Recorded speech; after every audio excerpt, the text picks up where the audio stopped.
Australie et en Europe n'atteignent pas le seuil de qualité nutritionnelle, qu'en est-il de ces produits vendus en Afrique? Pour en avoir le cœur net, je suis allé faire analyser 3 des produits Nestlé commercialisés au Sénégal. J'ai ici 500 grammes de lait Nido, un échantillon de 500 grammes de Cube Magie et un échantillon de 500 grammes de Nescafé. Aussitôt les résultats des analyses chimiques obtenues, je suis allé voir la nutritionniste et diététicienne Bintou Chersey. Basée à Dakar, elle dirige le cabinet de diététique Nutridéal.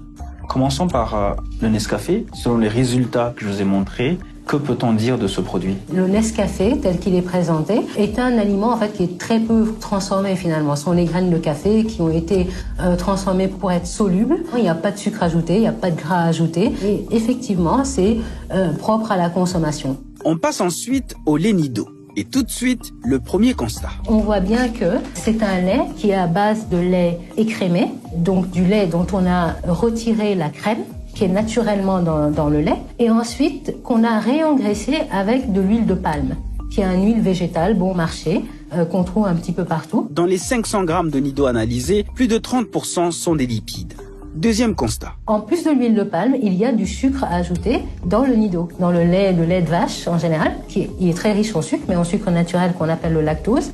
Il n'y a pas de sucre raffiné. Et là, il y a du sucre raffiné. Ce qui porte le total des glucides à 41,41% sur 500 grammes. C'est problématique. C'est problématique parce que ça augmente la quantité de sucre raffiné que les consommateurs absorbent. Ce qu'il faut dire aussi, c'est que ce lait Nido, ce n'est pas le même que le lait Nido vendu en Union européenne. Où est la différence? En fait, les laits réengraissés à l'huile de palme, celui qu'on vend en Afrique, en tout cas au Sénégal, ne figure pas sur la liste officielle des produits laitiers de l'Union européenne.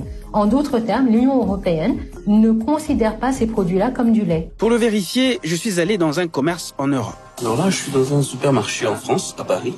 Et quand vous regardez dans les rayons, il y a du lait Nido. Et quand vous regardez, vous allez voir du lait entier en poudre. Et ici, c'est du lait entier. Alors que là-bas, c'est du lait qu'on a écrémé puis réengraissé à l'huile de palme. Donc le Nido qu'on retrouve en Occident ou aux États-Unis, c'est du vrai lait Nido. C'est du vrai lait Nido. Mais chez nous, eh bien le lait est un succès d'année. C'est un produit de remplacement.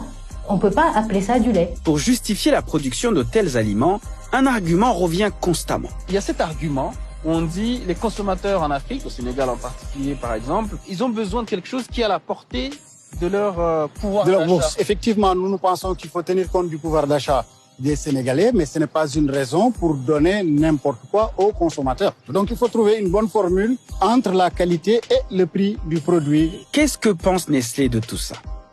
J'ai posé la question à son bureau d'Afrique de l'Ouest et voici sa réponse. D'abord, concernant l'audit qui a fuité. Ce n'est qu'environ 30% de notre portefeuille global qui n'atteint pas le seuil de 3,5 HSR. L'analyse présentée par le Financial Times ne concernait que la moitié environ du portefeuille. En d'autres termes, Nestlé dit que puisque seuls 30% de ses produits ont une note de moins de 3,5, cela veut dire que ce n'est pas trop grave.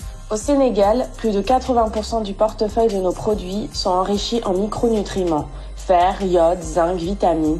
Les bouillons Magie et le lait Nido apportent du fer et font une réelle différence. En gros, Nestlé dit que ces produits sont bons pour la santé. Mais le sont-ils vraiment? On n'a pas d'études en fait qui nous montrent si oui ou non cette transformation, ultra-transformation de ce lait est nuisible ou pas. Ouais. Il y a un vide. Il y a un vide et il faudrait qu'on en sache plus. Allons donc regarder de plus près ce que disent les résultats des analyses du Cube Magie. Alors quand on regarde la liste d'ingrédients de Magie, il y en a 17. Commençons par l'ingrédient le plus présent et potentiellement le plus problématique. Le sel. C'est un bouillon qui pèse 10 grammes. La moitié de ces 10 grammes, c'est-à-dire les 5 grammes, c'est du sel.